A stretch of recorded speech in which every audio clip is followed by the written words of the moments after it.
Es María Victoria del Pino y les voy a presentar ahora la clase Bacillus gram negativos B, patógenos intestinales y Pseudomonas aeruginosa.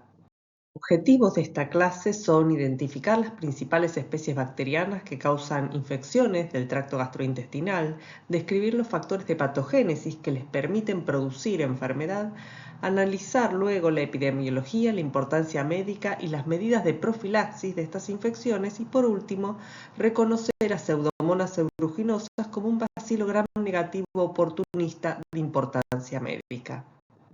Vamos entonces con los patógenos intestinales, definiendo la epidemiología y la importancia médica. Las enfermedades diarreicas afectan especialmente a la infancia, siendo un problema prevenible mediante la proporción de agua segura y saneamiento. Esta enfermedad tiene una alta carga en niños pequeños, siendo la tercera causa de muerte en niños entre 1 y 59 meses. El impacto suele ser mortal en muchos casos, una alta frecuencia a nivel mundial y por otro lado puede traer, si no conlleva a la muerte, consecuencias nutricionales, siendo una de las principales causas de desnutrición en menores de 5 años. Ahora a la epidemiología de los patógenos intestinales. Las diarreas agudas no solamente son de etiología bacteriana, sino que también se encuentran aquellas asociadas a etiología viral. Si observamos en el gráfico superior izquierdo, se observa la cantidad de muestras positivas en diarreas bacterianas en azul y virales en verdes, registradas entre los años 2024 y las primeras semanas del 2025. Allí se ve que ambos grupos de agentes, virus y bacterias, mantienen una circulación sostenida a lo largo del tiempo con variaciones semanales, lo que refleja que las diarreas infecciosas son un problema frecuente en la salud pública. En la tabla inferior derecha lo que van a observar son los brotes de diarreas y gastroenteritis notificados en el país, junto con la cantidad de casos, hospitalizaciones y fallecidos. Se observa en el año 2025 hasta la semana epidemiológica 13, donde hay notificación de brotes tanto bacterianos como virales. Y además en algunos casos se han identificado en estos agentes en donde se destaca la presencia de patógenos como Salmonella, o sea, bacterias del género Salmonella, entre las bacterianas, rotavirus y virus de la hepatitis A entre los agentes virales. Esto demuestra, ¿no es cierto?, la relevancia epidemiológica que no está dada solamente por la frecuencia en la que se observa, como se observa en el gráfico de arriba, sino también por la capacidad de generar brotes, hospitalizaciones y carga para el sistema de salud. Bueno, acá se resumen los principales mecanismos por los cuales los patógenos intestinales producen diarrea y daño. En el primero de los casos se observa el borrado de las microvellosidades, en el segundo mediante la producción de toxinas y luego mediante la invasión y producción de daño en el epitelio intestinal. Abajo están listados los ejemplos para cada uno de estos principales mecanismos involucrados y por otro lado hay que destacar que hay bacterias que pueden utilizar más de un mecanismo, como en el caso de Escherichia coli enterohemorrágica y Shigella dysenteriae. Y por último, observamos Escherichia coli enteroaregativa. Esta bacteria lo que se va a producir es el agregado, la formación de biofilm de las bacterias sobre el enterocito. Este biofilm, como ustedes saben, son difíciles de erradicar, por lo tanto lo que va a dar lugar es a una diarrea crónica que en un principio es acuosa y mucoide y luego por la producción de toxinas por parte de esta bacteria va a inducir la secreción fundamentalmente de IL-8 que va a atraer neutrófilos hacia el sitio de infección, dando lugar a una diarrea que va a poder tener infiltrado inflamatorio.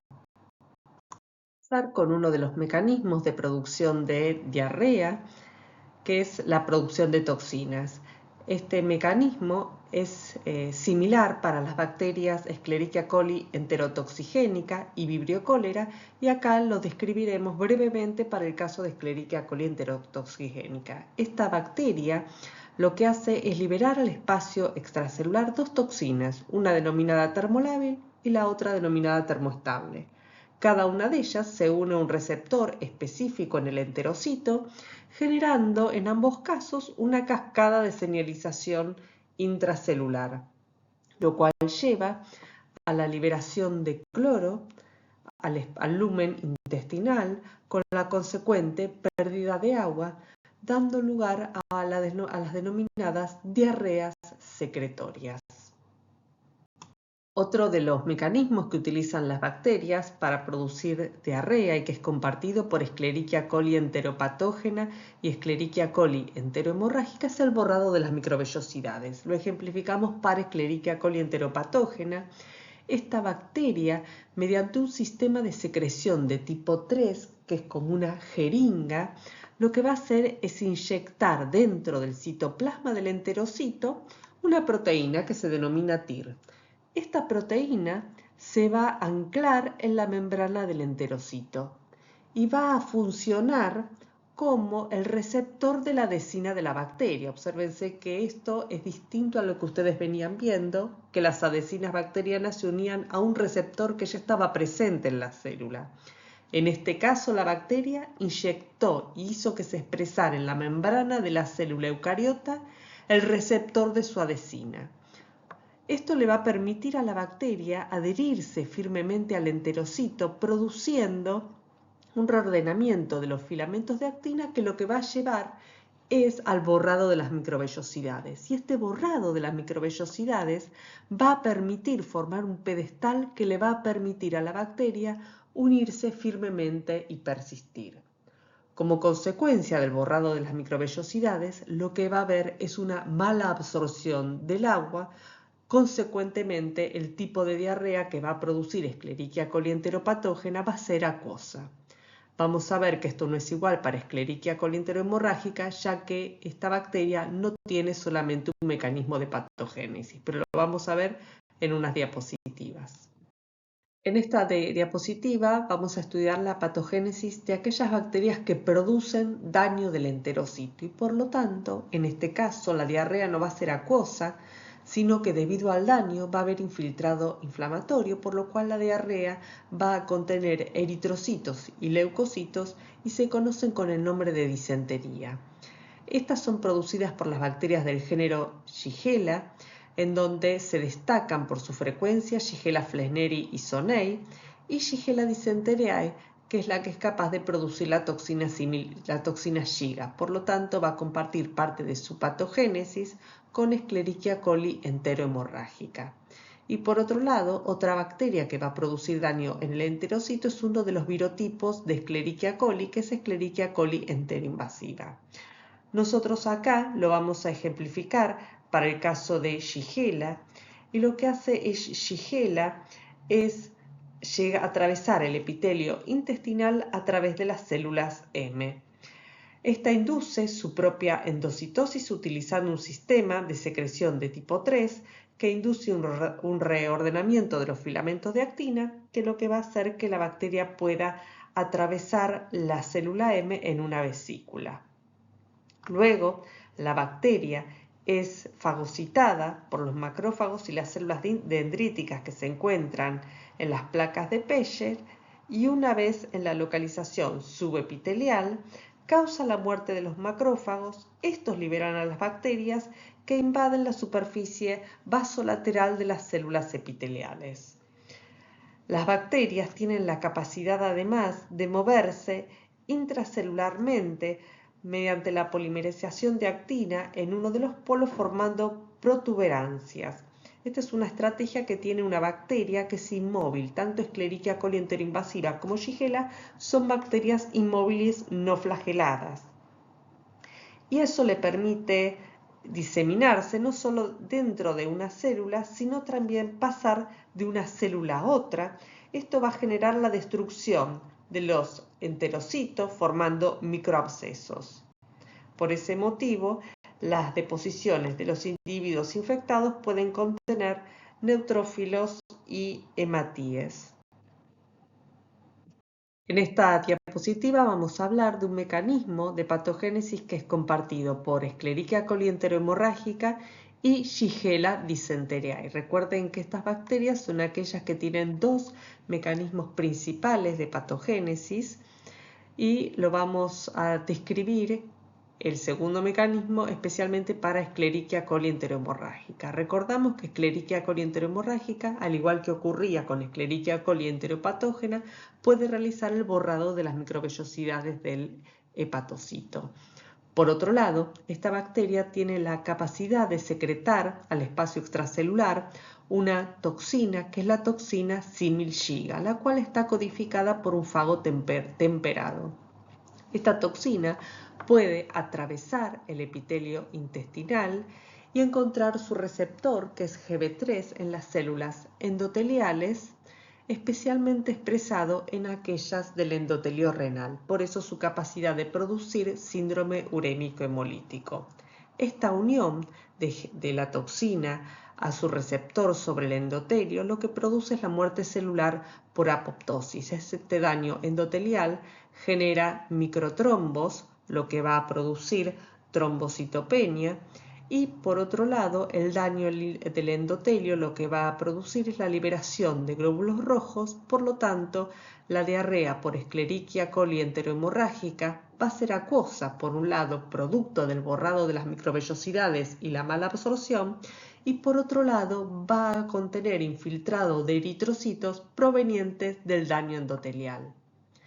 Recordamos, para Shigella dysenteriae, que es la única especie del género capaz de producir la toxina similgiga, que en este caso el tipo de diarrea va a ser una disentería, no solamente va a contener eritrocitos, sino también leucocitos, y esto se debe a que Shigella, a diferencia de Escherichia coli enterohemorrágica, no produce borrado de las microvellosidades, sino daño del enterocito, lo que va a inducir un infiltrado inflamatorio.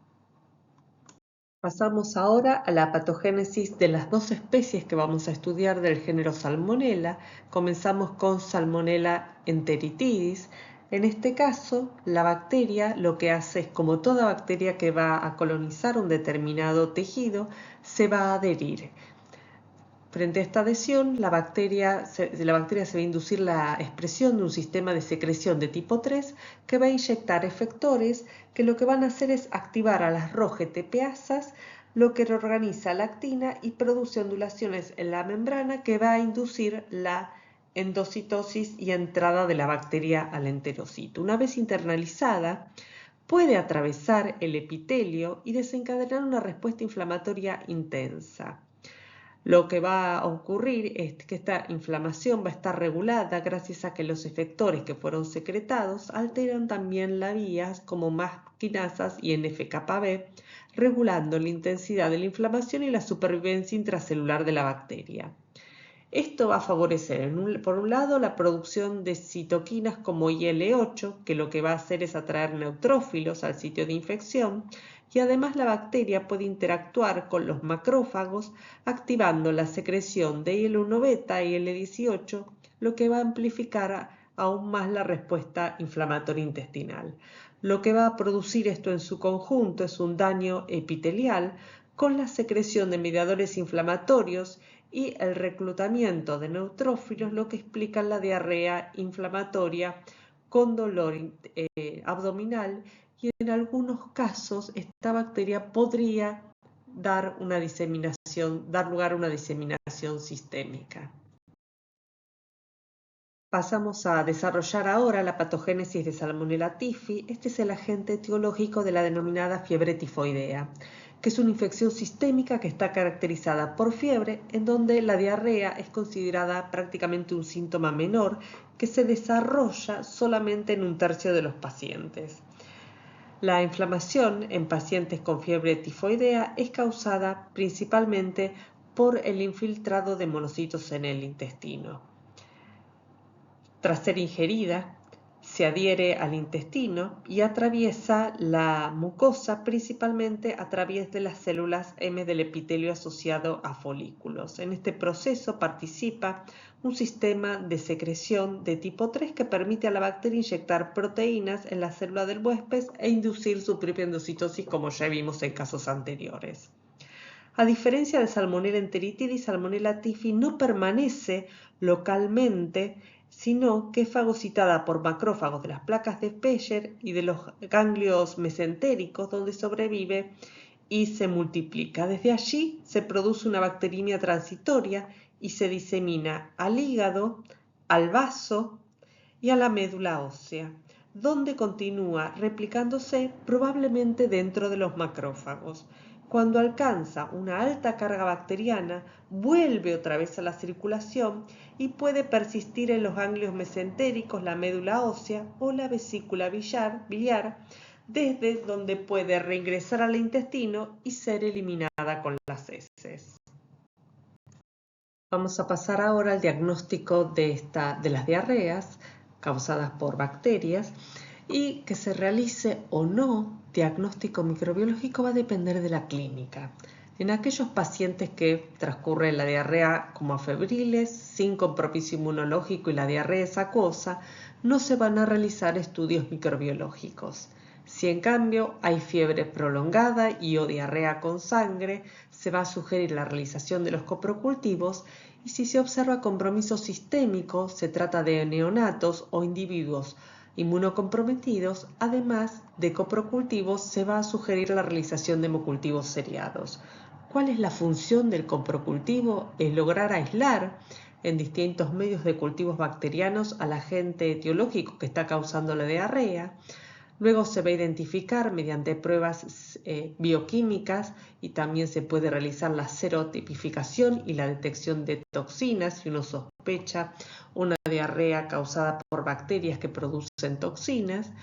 Y luego se va a realizar de la identificación el antibiograma y posteriormente el tratamiento.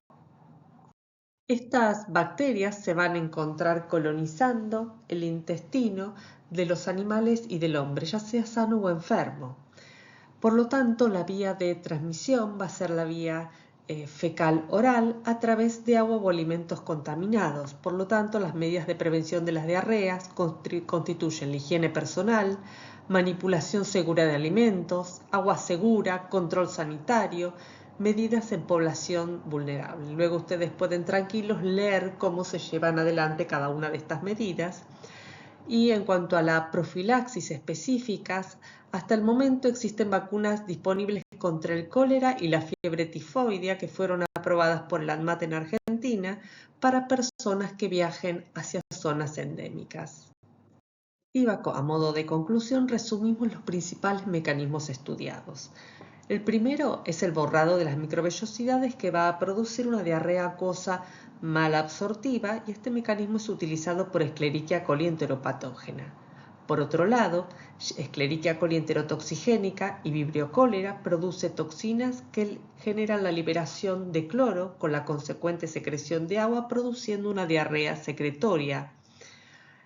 Por su parte, Escherichia coli enteroinvasiva, así como también las distintas especies del género Shigella, van a producir daño del epitelio intestinal con la consecuente producción de una disentería, o sea, una diarrea que va a tener eritrocitos y leucocitos. Por otro lado, mencionamos bacterias que comparten mecanismos de patogénesis. En el caso de Escherichia coli enterohemorrágica, produce el borrado de las microvellosidades, al igual que Escherichia coli enteropatógena, y produce de importancia una toxina, pero a diferencia de las toxinas producidas por Escherichia coli enterotoxigénica y Vibrio cholera, esta toxina es de acción a distancia y produce la apoptosis de células endoteliales, tanto de la microvasculatura próxima a la zona intestinal como especialmente en el epitelio renal, produciendo diarrea con eritrocitos y al mismo tiempo síndrome urémico hemolítico.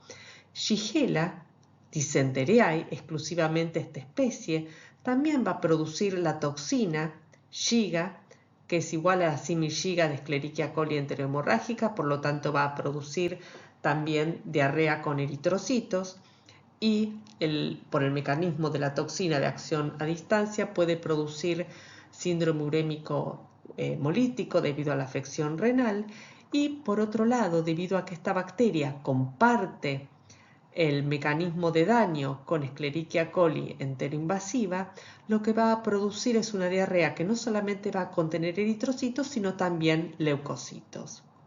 Luego tenemos el caso de las especies de Salmonella enteritidis, que va a producir también diarrea inflamatoria, pero limitada a la submucosa intestinal, y en el caso de Salmonella typhi, que va a producir más que diarrea, una respuesta sistémica conocida como fiebre tifoidea.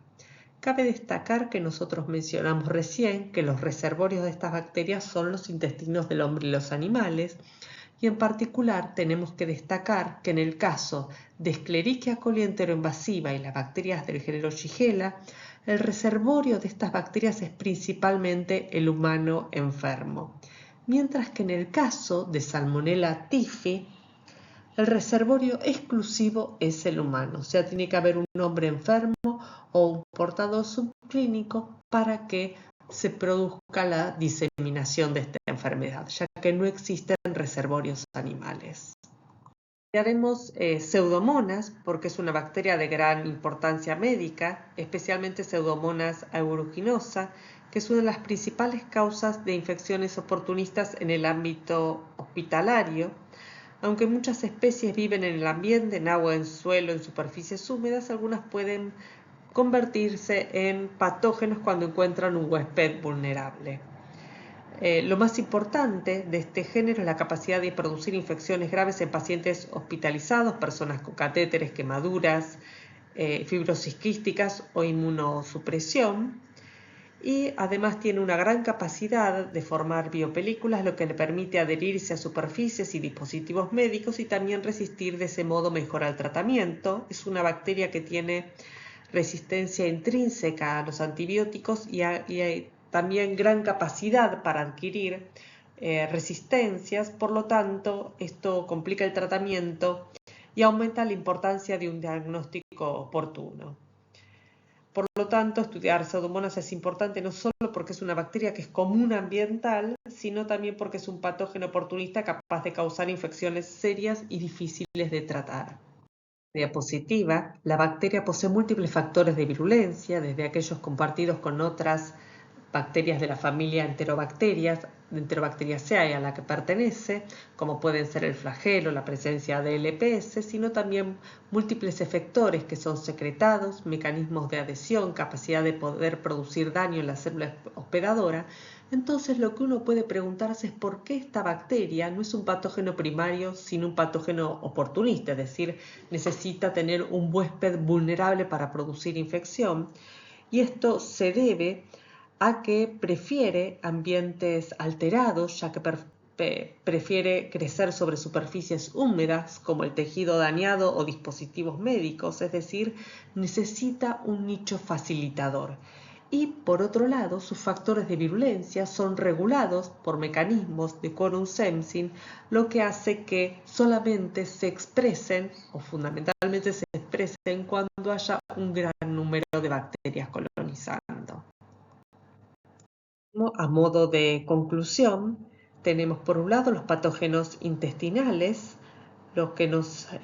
cuyo estudio nos ha permitido conocer sus mecanismos de virulencia, lo cual es fundamental para conocer cómo causan la enfermedad, qué síntomas producen y cómo se transmiten.